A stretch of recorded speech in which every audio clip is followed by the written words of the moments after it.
Okay, so sa episode na ito, this is a special episode explaining about sa New Year, 'di ba?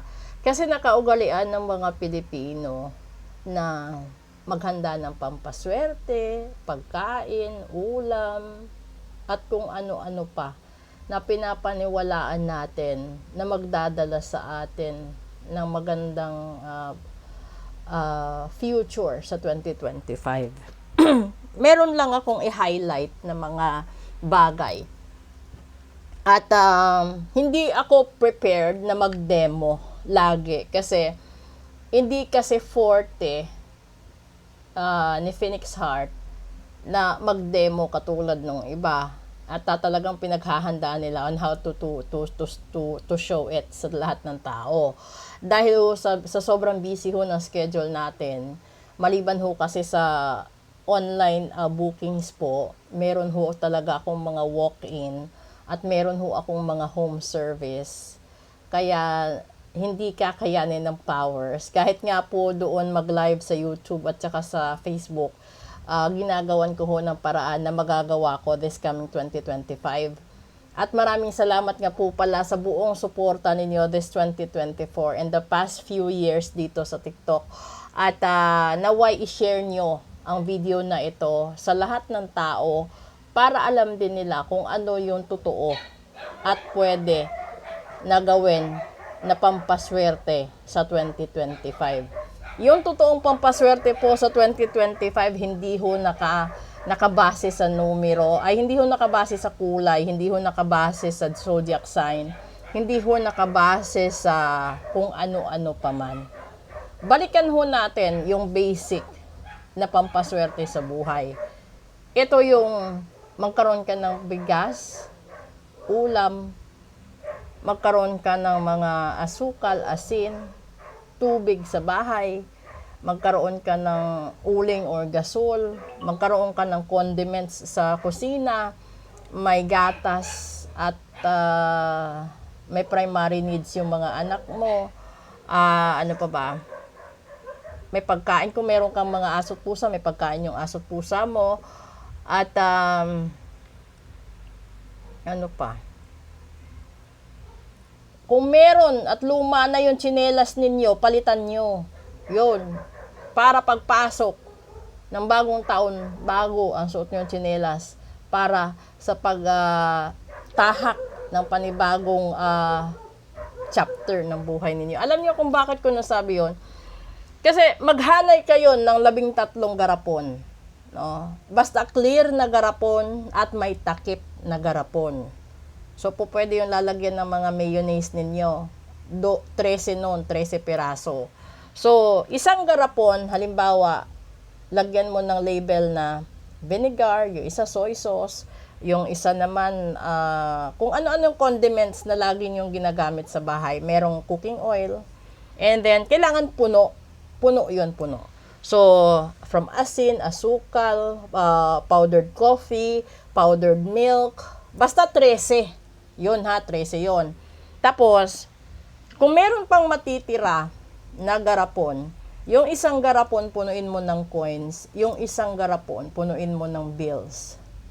Dahil yung 13 na yun, yun yung pupuno sa 2025 ninyo.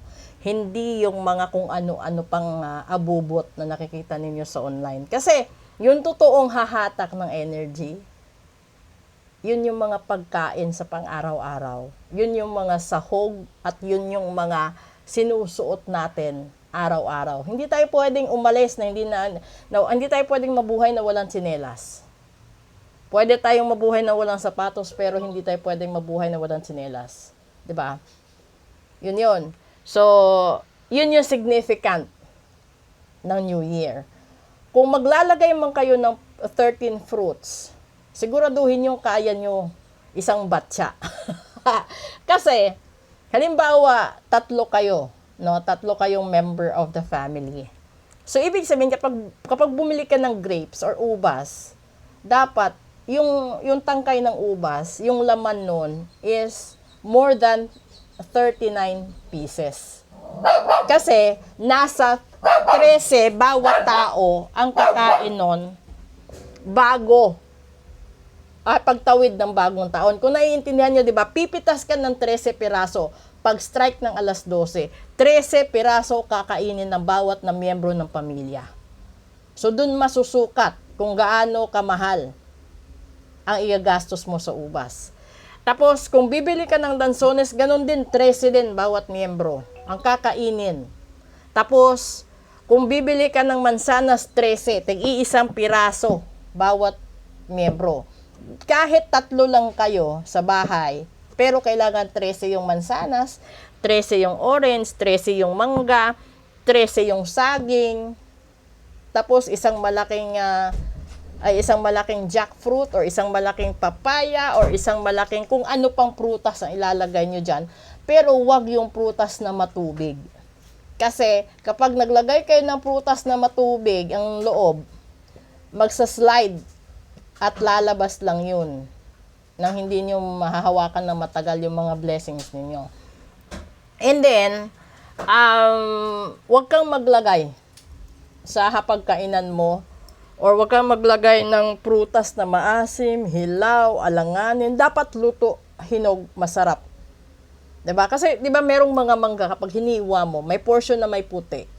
Hindi 'yun maganda. Kailangan sanay ka na yung ihahanda mo talagang masarap, matamis. No? Ganon. Ito ay isang totoo at makalumang pampaswerte ang itinuro ko sa inyo. Maglagay ka talaga, yung garapon yung pinakamahalaga dun eh. Ando dun yung patis, asukal, coffee, powdered milk, yung coins mo, yung bills mo, kung ano pa yung kailangan mo sa araw-araw, yun do ilagay mo doon.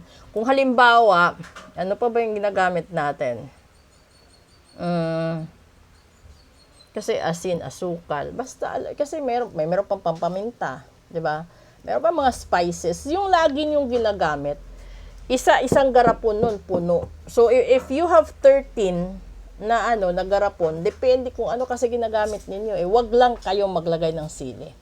Kasi hindi maganda ang sili na ilagay sa garapon na pampaswerte sa pagtawid ng bagong taon. So, pwede din na yung ilalagay mo sa isang garapon is yung manifestations mo. Isulat mo sa papel lahat ng gusto mong mangyari. Ilagay mo dun sa garapon. Isabay mo siya sa 13 na garapon. Tapos yung garapon na ito nakahilera. Tapos nandito sa harap ng garapon ang lahat ng prutas. So ibig sabihin 13 fruits talaga. So kung nasa 13 fruits ka, 13 na piraso ng saging, 13 na piraso ng ang tawag doon? Mangga, yung kasi yung ubas kasi tangkay-tangkay yun eh. So, dapat, marami yun. Kailangan mas marami. So, kaya pwede ka bumili siguro 1 kilo, 2 kilo, ganun. Ganun din yung lansones, 1 or 2 kilo. Para magkasya, depende kasi sa members of the family. Kasi dapat, kakain ng 13 piraso. Okay na yung sumobra, wag lang magkulang. Yung mangga, 13, yung apple, 13, yung kiwi, 13, lahat 13. Basta yung mga malalaki, 13. Maliban sa pinakamalalaki na mga prutas, yun, isa-isa, pero malaki, matamis, hinog. Huwag kayong maglagay ng maasim, hilaw at alanganin kasi yun din yung magiging 2025 ninyo. Lalong-lalo na kung yung ilalagay ninyo is spicy. Tandaan nyo, kapag naglagay kayo ng spicy, ang pangit at ang sama. And then, yung boneless, huwag kayong maglagay ng boneless. Kasi ibig sabihin nun, wala kayong kabuto-buto, wala kayong matibay na pundasyon sa loob ng pamilya.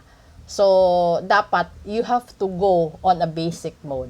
So, ito yung pampaswerte ni Phoenix Heart. You have to share it to everybody para hindi na sila magkaroon ng problema. Huwag kayong manghiram, huwag kayong mangutang para ihanda lang sa bagong taon kasi malas po yun buong taon ng 2025. Advance Happy New Year sa lahat. Bye!